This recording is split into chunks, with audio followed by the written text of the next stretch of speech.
Halo, kembali lagi bersama saya Niko Nenggolan dalam segmen Tanya Jawab Jurusan. Pada kesempatan kali ini, kita akan membahas mengenai jurusan Teknologi Informasi atau IT, atau mungkin ada yang mengenal sebagai Teknik Informatika. Bagaimana peluang karir dan persiapan ataupun perjalanan selama perkuliahan? Sudah ada rekan kita yang akan kita wawancarai? Langsung saja, let's go! Sudah hadir bersama kita Pinkan Priscilia Istralangi. Halo semuanya, aku Pinkan. Nice to be here. Oke, kita akan berbincang-bincang mengenai jurusan teknik informatika atau teknologi informasi. Tapi kan dulu kuliah di mana? Aku dulu kuliah di Teknologi Informasi UGM. Jadi itu sebenarnya satu jurusan sama teknik elektro ya. Namanya teknik elektro dan teknologi informasi dan ngambil prodi IT. Oh, jadi ada dua prodi atau program studi. Ya, prodi itu program studi. Oke, dulu kuliah tahun berapa, Mbak? Oh, aku tuh sebenarnya udah tahun 2011 mulai kuliah masuk, jadi udah berapa tahun ya, jadi udah lulus juga. Dan kemarin kebetulan ngambil program fast track juga. Jadi di teknologi informasi UGM itu ada program fast track di mana waktu itu aku bisa menyelesaikan S1 dan S2 dalam waktu 4 tahun 7 bulan. 4 tahun 7 bulan. Oh, buat teman-teman yang belum tahu apa itu fast track, mungkin sedikit mirip ya dengan program-program yang di SMA, yaitu akselerasi. Ya, betul sekali. Ya, jadi selama kuliah selama 4 tahun 7 bulan sudah mendapat gelar. Ya, jadi dapat gelar 2, yang satu itu ST atau Sarjana Teknik dan yang kedua adalah Master of Engineering (MN).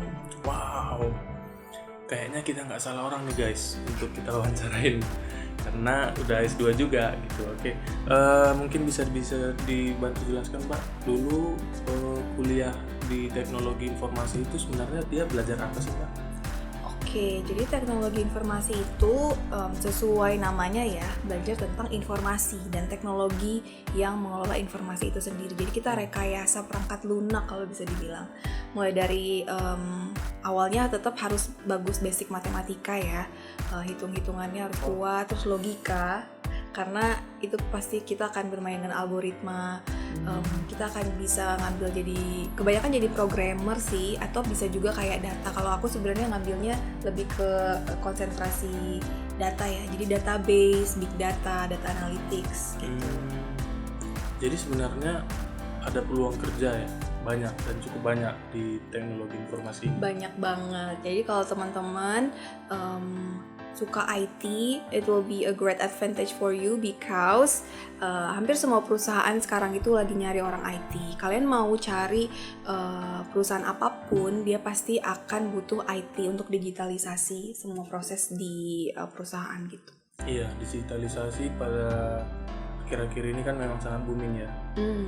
Jadi mereka membutuhkan orang-orang IT untuk bekerja di perusahaannya. Betul, kalau kalian bayangkan ya, dahulu saya pekerjaan itu yang dikerjakan secara manual, sekarang mau semuanya digitalisasikan. Mulai dari pelaporan karyawan, misalnya rekrutmen, dulu tuh rekrutmen harus tatap muka kan, sekarang udah pada online semua. Itu pasti harus ada orang IT di situ. Bayar gaji juga harus ada kayak laporan digitalnya, terus apapun lah. Mulai dari tambang juga kan ya. Iya. Tambang juga pasti butuh IT, pasti pakai software dan lain-lain. So, siapa yang punya kapabilitas IT dan teknologi mampu bertransformasi ke era digital ini, dialah yang akan jadi pemenangnya. Wow, menarik ya teman-teman semua. Tapi tadi Mbak bilang kita harus mempunyai keahlian matematika dan logika. Iya. Emang sepenting itukah, Mbak, untuk kuliah di IT?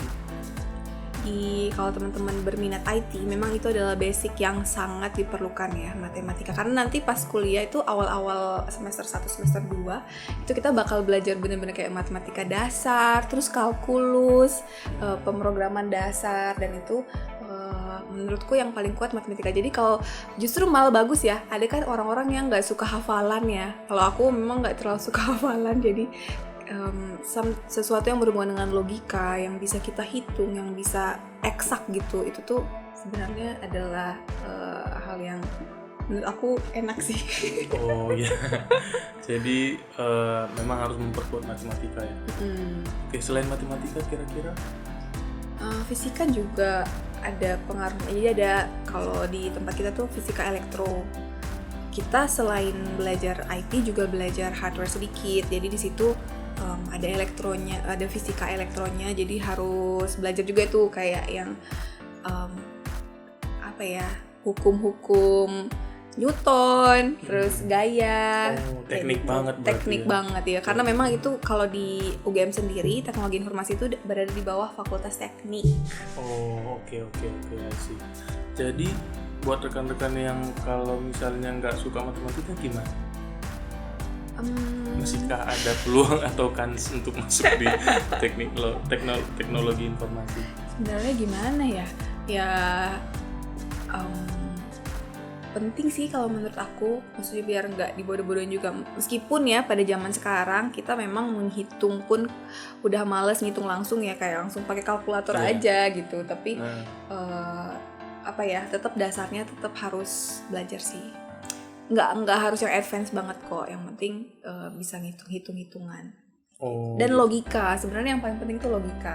Kalau kita bikin pemrograman itu gimana caranya dari titik ini sampai ke titik itu, dan banyak jalur yang harus kita lalui, itu logikanya harus jalan. Jadi kayak logika itu urutan cara berpikir. Ya habis ini terus ini gitu.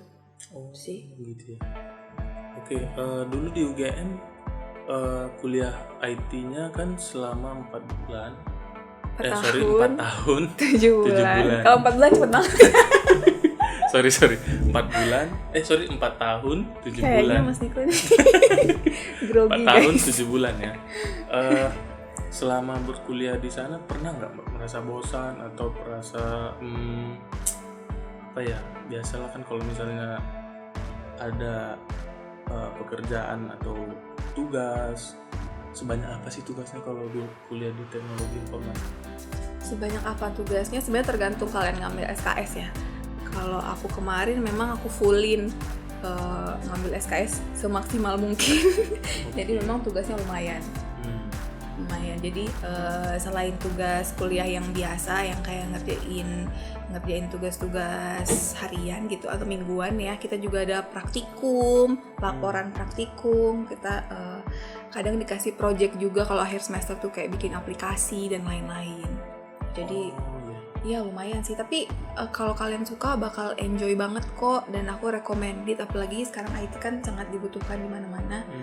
Terus sesuatu yang sebenarnya bisa kita pelajari, siapa aja bisa pelajari asalkan dia tekun. Ada pesan-pesan atau tips khusus nggak buat rekan-rekan atau adik-adik kita yang pengen masuk IT? Oke, buat adik-adik semua yang ingin masuk jurusan IT, tipsnya adalah yang pertama tadi ya, pelajari matematika, terus algoritma, jadi logika, cara berpikir. Mungkin bisa mulai searching di internet, gimana caranya, tes masuknya, terus apply aja, dan pasang target gitu teman-teman, pasang target dan kejar itu sampai benar-benar kalian akan masuk, karena perjuangan tidak pernah sia-sia, dan aku yakin kalian semua akan jadi orang yang berguna. Jadi kalau kita udah punya mindset atau hati untuk berguna buat bangsa dan negara, itu pasti akan terlaksana. So just kejar cita-citamu setinggi langit dan see you on top.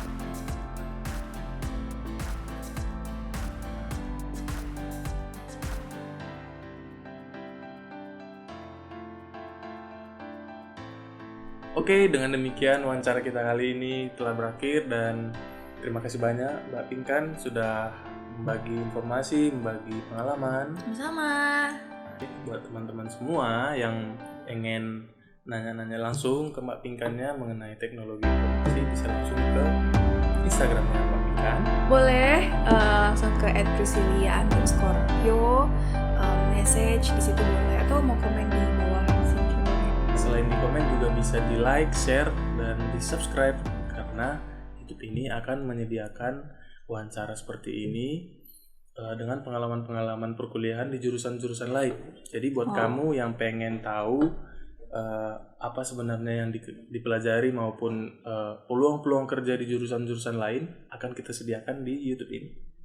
Oke, see you on the next video. Bye-bye!